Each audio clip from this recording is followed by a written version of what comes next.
Hola, bienvenidos a un episodio más de La Era Femenina. Yo soy Isabela y esta es la segunda parte de las entrevistas de trabajo. En el anterior episodio, si lo escucharon, mejor que escuchen el anterior episodio antes de escuchar este, pero si no, en verdad no importa.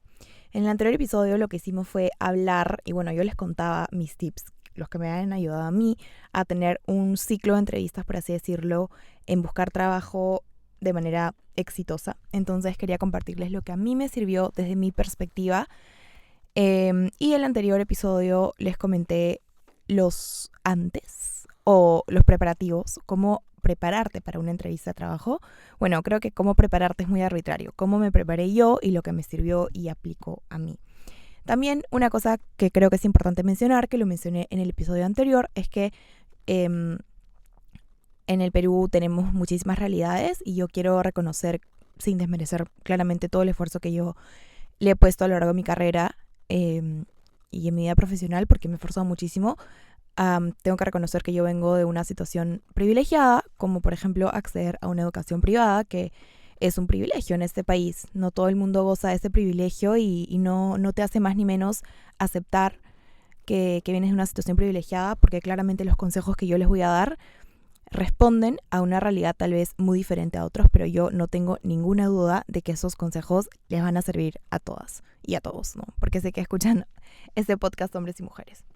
Así que bueno, sin más preámbulos, vamos a empezar. Primero que todo, llegar siempre, mi regla es, en mi mente, no sé, en el correo me dice, muy bien, tu entrevista está programada para las 11 de la mañana. Y en mi mente automáticamente es, tu entrevista inicia, o sea, la primera palabra, tipo tu entrevistador va a entrar a las 10:50 de la mañana. Entonces tengo que tener todo previsto para llegar 10 minutos antes. Tampoco la voz es llegar, no sé, media hora antes, porque claramente eso también es ser una persona impuntual y mucho menos llegar tarde. Eso sí creo que se ve pésimo. Entonces, nada, lleguen temprano, anticipen la hora en llegar y de todas maneras la mayoría de entrevistas se dan en una oficina, ¿no? Que de repente en un edificio donde te tienes que identificar o de repente prevé el parqueo, la hora de llegada. No sé si ves muy lejos. Lo que yo hacía, por ejemplo, yo vivía muy lejos de donde me entrevistaban. Entonces lo que yo hacía era ir, ¿no? Digamos, una hora antes, por ejemplo, y estar en un café esperando al lado, porque yo decía, pasa algo y me demoro más. No, prefiero prevenir antes que lamentar. Pero bueno, eso es una cosa pequeñita. Ahora, algo súper importante que en verdad creo yo es clave para la hora de las entrevistas de trabajo, y tal vez es algo que no te lo dicen, o sea, no te va a aparecer como que en una guía, por así decirlo, y algo que me ha funcionado a mí y cada vez lo confirmo más, y puede sonar súper cliché, pero creo que es muy importante tenerlo en cuenta y practicarlo, es el no solamente tener confianza en ti misma cuando estás dando una entrevista de trabajo, sino también demostrar eso, porque tú puedes estar súper confiada en ti y en tus capacidades y en lo que vales como profesional, pero si tú no demuestras eso al entrevistador, no vale de nada. Entonces, trata de no estar nerviosa, ¿no? Es una entrevista de trabajo y lo más importante es que, o sea, en el mood, por así decirlo, la vibra que tú tienes que ir a una entrevista de trabajo es, a mí me encantaría estar en tu empresa, ¿no? Eso es lo que deberías como tratar de reflejar. Yo quiero estar en tu empresa, me muero por estar en tu empresa o en tu centro de trabajo, pero tú también te mueres por contratarme a mí, porque yo soy un hot asset, por así decirlo, en el mercado, y todas las empresas del mercado me quieren contratar a mí, pero yo estoy interesada en postular en tu empresa. Pero si tú no me chapas, cualquier otra empresa me va a chapar. Claramente eso no lo tienes que decir, pero esa es, digamos, la vibra con la que tienes que ir, y no es en absoluto una vibra soberbia. ¿Por qué? Porque tú estás yendo con el balance de, yo me muero por entrar en tu empresa, pero también quiero que sepas que yo soy un muy buen profesional, y eso te sirve más como para negociar el sueldo o para darle la vibra a tu entrevistador de que realmente sí tienes otras ofertas de trabajo, y aunque bueno, no tengas, tampoco lo hagas tan evidente, ¿no? Entonces es algo que yo me di cuenta después, analizando, porque yo en verdad soy una persona muy introspectiva. A mí, o sea, yo acabo de, como les comenté, especialmente en el otro episodio, yo acabo de, o sea, entrar a un nuevo trabajo relativamente hace poco, y en el ciclo de entrevistas a mí me pasaba que yo estaba en 2 procesos paralelos en los que me estaba yendo súper bien. Entonces ambos centros de trabajo sabían, de alguna manera, porque me preguntaron luego eventualmente, y eso también es un punto clave, si es que te preguntan, si es que estás en otro proceso, no tengas ningún reparo en decir que sí, porque no tiene nada de malo. O sea, ahí demuestras que si bien te mueres por entrar a esa empresa porque por algo has postulado o te gustaría entrar a esa empresa, tú también tienes otras opciones y también las otras personas se están considerando. Entonces, no vayas de frente y digas como que por si acaso estoy en otros procesos, salvo que sea muy necesario decirlo. Por ejemplo, a mí me pasó que estaba en dos procesos y un proceso estaba muy avanzado y el otro proceso recién estaba en una etapa bien embrional, la verdad. Entonces, sí me interesaba ese proceso, ¿no? El que estaba en la etapa embrional, como dije, qué rara expresión. Entonces, yo les dije, les quiero comentar porque me interesa este puesto de trabajo, que estoy en un proceso bien avanzado en otro lugar, y ellos ya van a tomar, digamos, las medidas correspondientes, ¿no? Pero en este otro lugar donde está el proceso avanzado, no les dije que estaba en otro proceso inicial hasta que ellos me preguntaron, ¿no? Entonces, eso también tenerlo en cuenta. Pero bueno, es tener confianza en uno mismo. Creo que el empleador o el recruiter huele tu miedo, por así decirlo. En el sentido que si tú estás muy, muy, muy nervioso es porque por algo estás nervioso. O sea, ¿por qué estás nervioso? ¿Me entiendes? Porque no tienes otras ofertas de trabajo, porque no te crees lo suficientemente capaz. Y es algo en verdad que es importante que creo yo que escuchen esto viniendo de una mujer. Y es que, y justo les quiero contar porque es algo que lo he como analizado y en verdad quería hacer un episodio especialmente de eso, así como que 15 minutos, un episodio breve, fácil logrado después de esto, en el que yo tengo TikTok. Entonces en TikTok vi un trend que le preguntaban a cualquier hombre, como que, no sé, tu papá, tu novio, tu primo, tu hermano, qué sé yo, ¿tú crees que podrías aterrizar un avión? Claramente a gente que no es piloto, ¿no? Y todos los hombres decían sí. Y luego le preguntaban a esas mujeres, o sea, por ejemplo, o sea, claro, le preguntabas a una mujer y la mujer te decía, no creo, no. Entonces, o no. Y eso refleja la confianza que la sociedad le da al hombre para que se sienta, esta palabra siempre la digo, entitled, ¿no? Para que se sienta en la capacidad de o merecedor de algo que no tiene nada de malo. O sea, no tiene nada de malo. No estoy haciendo una crítica negativa hacia los hombres, ¿no? Al contrario, estoy haciendo una crítica para invitar o para incentivar que las mujeres también nos sintamos entitled, capaces de y merecedoras de, ¿no? Entonces, y otro ejemplo, ay, de verdad no me quiero explayar tanto en esto, pero bueno, siento que lo voy a hacer. A ver, o hago un episodio. No, ya, mejor voy a hacer un episodio de esto ya. Porque no me quiero explayar. Esto es así, cut to the chase, cosas de entrevistas de trabajo. Entonces, bueno, confía en ti. Y los tips para confianza va a ser otro episodio. O sea, no tips para confianza, suena rarísimo, pero como este topic de la confianza en una mujer en el ámbito profesional o académico, vamos a hacerlo en otro episodio, que en verdad sí quiero comentar algunas cosas. Bueno, ahora, vamos a otra pregunta que puede surgir, porque las preguntas de tus debilidades y tus fortalezas ya las vimos en el anterior capítulo, en el de parte 1. Así que ahora, si te preguntan en el momento de la entrevista, si tienes algún hueco en tu CV. Ahora, para los practicantes, yo no creo que sea un hueco el hecho de, por ejemplo, estar practicando tus primeros 3 años de carrera, luego en tu cuarto año no practicaste y en tu quinto año volviste a practicar. Creo que simplemente te van a preguntar por qué dejas de practicar y dices tu razón y ya. Eso también aplica para las personas que tuvieron un hueco en su carrera, pero resalta más cuando claramente ya eres profesional y hay un hueco en tu CV en el que no estás haciendo nada, ¿no? Entonces, no tener absolutamente ningún miedo o ningún complejo en decir la razón principal, porque, por ejemplo, puede ser que te tomaste un break porque lamentablemente tenías que cuidar de un familiar enfermo, ¿no? Y cualquier experiencia que haya sido por la cual tú te has tomado este break de trabajar, y no me refiero a break para dedicarte a otra cosa. Por ejemplo, yo este año me tomé un break digamos, del mundo laboral puro y duro, corporativo, por así decirlo, para dedicarme a la academia, ¿no? A hacer mi tesis, a investigar, a sacar publicaciones, a dedicarme a la docencia. Entonces, eso claramente sí, a mis empleadores les llamó un poco la atención, pero no es un break en sí, digamos, no es un gap en mi CV porque sí estaba haciendo cosas relacionadas a mi carrera, ¿no? Estaba como trabajando, pero en un rubro diferente. Entonces, eso aplica más para literalmente, tienes, no sé, 6 meses, un año o 3 meses que no hiciste nada en tu CV. Entonces, lo que yo siempre escucho que dicen, porque a mí no me ha pasado esto, a mí me pasó, por ejemplo, que me preguntaban por qué renunciaste a tu anterior trabajo, ¿no? O no me preguntaban por qué renunciaste, porque ellos no sabían que yo renuncié. Entonces, es como te preguntan, ¿y por qué te fuiste de ese trabajo, no?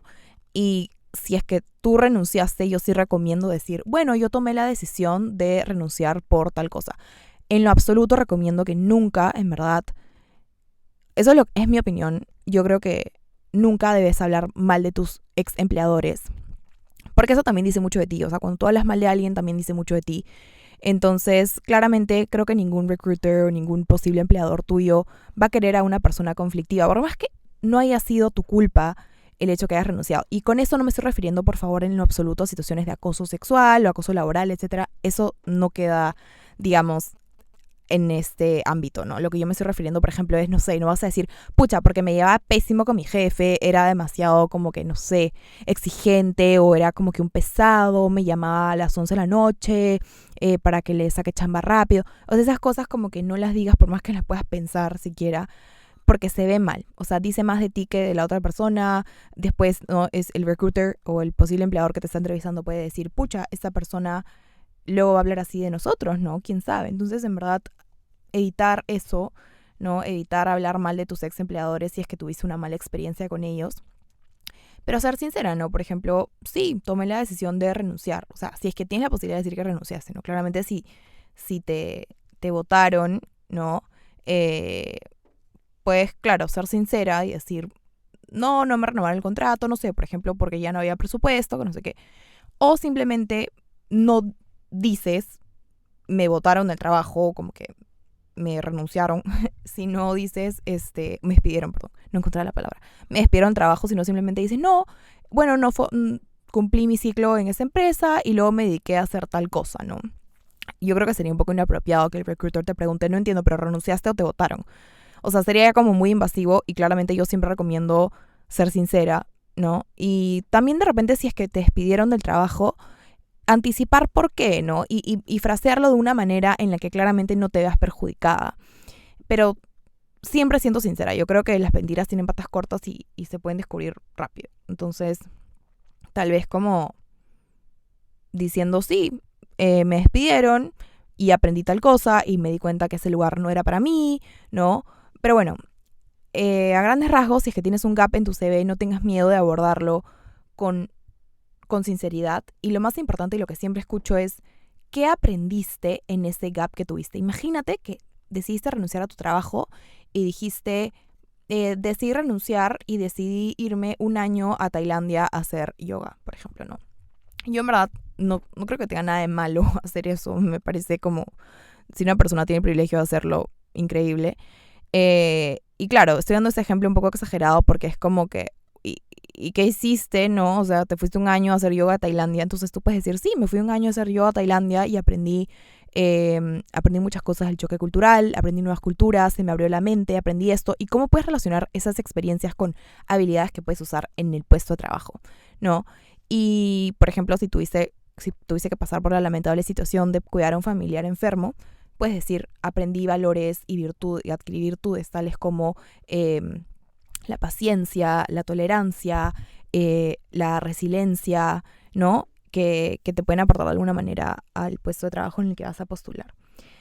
Eso si tienes un gap o un CV. Y como siempre, la clave es no te sientas nerviosa, no te sientas como menos o no te sientas como intimidada por ese tipo de preguntas. No te sientas intimidada en verdad por ningún tipo de preguntas porque para eso no está la entrevista de trabajo. Entonces siempre con seguridad. Otra cosa es lo de hobbies, y esto lo dije en la entrevista pasada, que es importantísimo ser tú. Y eso es, perdón, en la entrevista pasada, no, en el episodio pasado. Y es, si te preguntan hobbies, tú sé sincera. Di, mi hobby es, pucha, sacar a mi perro a pasear. Mi hobby es echarme en mi cama prender una serie de Netflix y ver Netflix y relajarme porque tengo siempre un día tan ocupado que es lo que más me gusta hacer. No necesariamente tienes que decir mi hobby es leer libros o mi hobby es leer, no sé, libros de derecho o libros de psicología, de filosofía, de medicina, de marketing, o sea, no, sé tú, o sea, di realmente lo que te provoca hacer a ti en tu hobby, porque no te, o sea, ningún puesto de trabajo te va a juzgar por tener un hobby. Claramente, si no va en contra de la moral, de buenas costumbres y la ley, yo creo que ninguna empresa, perdón, les va a incomodar eso, ¿no? Porque como dije, me parece, en el capítulo anterior, es que las empresas también quieren contratar a alguien que sea una persona común y corriente, ¿no? Y es importante, y esto sí lo he escuchado, que es importante que las empresas, o sea, las empresas les gusta saber que ese trabajador tiene una vida aparte, ¿no? Y que no todo va a digamos, involucrar trabajo, porque ya sabemos cuando no te tomas un break del trabajo, simplemente haces burnout y no rindes, ¿no? Ahora, algo importantísimo es si te dicen si tienes alguna pregunta, ya, siempre te dicen, ¿no? ¿Tienes alguna pregunta? Tú siempre preguntas, siempre pregunta. ¿Por qué? Porque número uno, no solamente la entrevista de trabajo es para que ellos te conozcan a ti, sino también para que tú puedas conocer la empresa. O sea, si tú vas con una mentalidad de así como que de perrito faldero, por así decirlo, no creo que esa es una expresión no muy adecuada. Como una persona que está rogando por algo, ¿no? Como por ese puesto de trabajo. Por más que te mueras por ese puesto de trabajo, por más que no puedas más y sea tu dream job y de realmente quieras entrar a esa empresa o ese centro de trabajo, no puedes ir con esa vibra. Entonces y eso te va a ayudar mucho, uno, para que te contraten, porque van a decir, esta persona como que está actuando normal, y puede ser que otros tipo empresas también la quieran, y dos, también te servir de alguna manera si puedes negociar el sueldo, ¿no? Entonces, ¿qué iba a decir? La pregunta, perdón, me distraje ya. Entonces, si tienes una pregunta, siempre pregunta, porque es una oportunidad para que tú conozcas la empresa o el centro laboral que tienes. Claramente no vas a preguntar, ¿no? Como que, ¿y quién fundó la empresa, ¿no? O ¿desde cuándo está la empresa activa? ¿No? Porque esas cosas las deberías saber tú en Google. Puedes preguntar, por ejemplo, ¿cómo es la metodología de trabajo aquí? ¿Cómo son los equipos? ¿Con quién voy a tener la oportunidad de trabajar? ¿O qué tanta interacción, por ejemplo, no voy a tener con el cliente? Cuando eres como, todavía tienes posiciones un poquito más abajo de la cadena alimenticia en la empresa, por así decirlo.